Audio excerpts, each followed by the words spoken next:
In Dark Souls, fire is never just fire. It is memory. It is fear. It is the lie the world tells itself so it doesn't have to end. And at the center of that lie stands the Fire Keeper. Not a queen, not a god, not even truly a person, but a vessel, created to tend the flame, suffer in silence, and guide others toward a fate she herself will never share. Rest at the bonfire, and let me tell you the story of the Fire Keeper, the one who is at the center of it all. Fire Keepers exist for one reason alone: to serve the first flame. They are born not as individuals, but as tools, living kindling meant to nurture the fire that sustains the age of gods. From the earliest days of Lordran to the ashen ruins of Lothric, Fire Keepers have always been present wherever the flame threatens to fade. But their duty is not glorious. They do not fight. They do not rule. They do not choose. They suffer. A Fire Keeper's soul is bound to the flame itself. As long as the fire burns, her soul is trapped in an endless cycle of rebirth and torment. When the fire weakens, she weakens. When the fire screams, she feels it. This is why Fire Keepers are blind. Their eyes are removed, sometimes physically, sometimes spiritually, so that they never see the truth of the world they maintain. They are denied sight not out of cruelty, but necessity. Because to truly see the world as it is would make the lie impossible to uphold. The Fire Keeper we meet in Dark Souls 3 is different. Not because she is free, she isn't, but because she hesitates.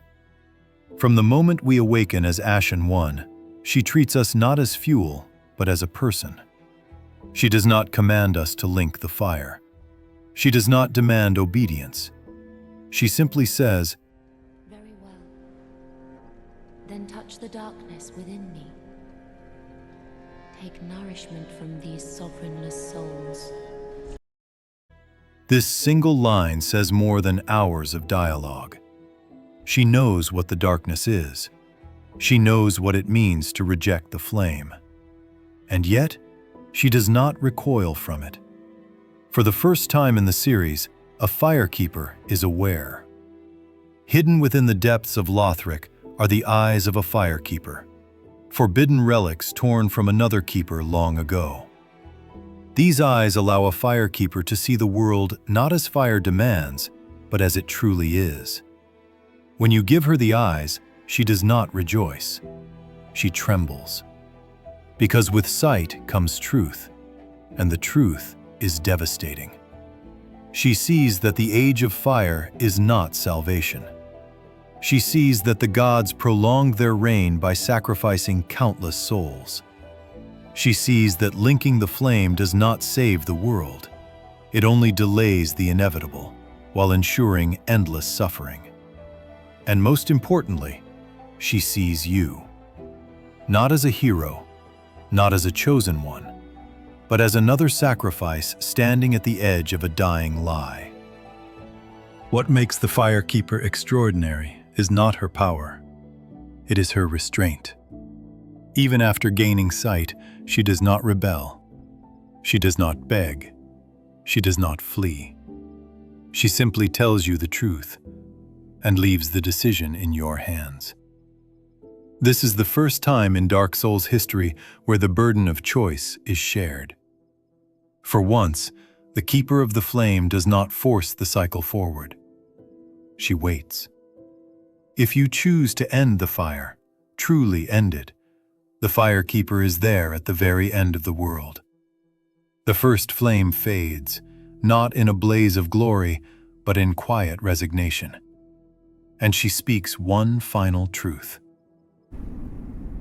The first flame quickly fades. Darkness will shortly settle.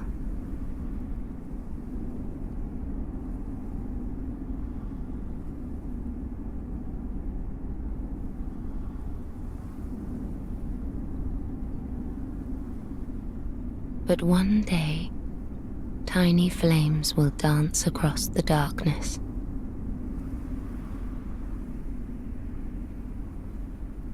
Like embers linked by Lord's pass. This is not despair.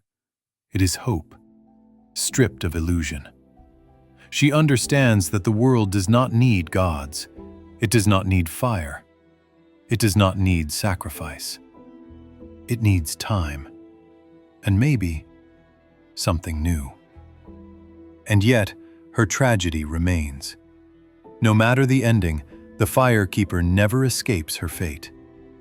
If the fire is linked, she continues her eternal suffering. If the fire fades, she remains alone at the end of the world, guiding a future she will never see. She is mercy without reward, faith without illusion, love without possession. In a world obsessed with prolonging itself at any cost, the Fire Keeper represents something Dark Souls rarely allows: acceptance. The Fire Keeper is not the hero of Dark Souls 3. She is something far rarer. She is the only character who understands the truth of the world and still chooses compassion.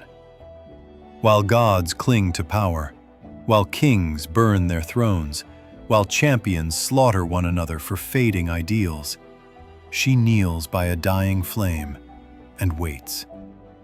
Not for fire, not for darkness, but for you to decide what the world should become. In the end, the Fire Keeper is not a symbol of fire, and she is not a symbol of darkness. She is a symbol of restraint. In a world where every age refuses to end, where gods cling to power and heroes are burned alive to sustain fading ideals, the Fire Keeper is the only one who does not force the future into being. She does not demand sacrifice. She does not promise salvation. She does not even ask for hope. She waits. Every other figure in Dark Souls seeks control over fire, over souls, over history itself. Gwyn feared the dark and chained the world to an endless cycle. The Lords of Cinder followed him, each sacrificing themselves to a fire that no longer saved anything. Even the Ashen One is driven forward by expectation. But the Fire Keeper stands apart. When given sight, she does not rage at the truth. When offered power, she does not seize it. When the flame fades, she does not scream. She accepts. And that acceptance is terrifying, because it means the world does not need to be preserved at all costs. It means endings are not failures. It means letting go is not weakness.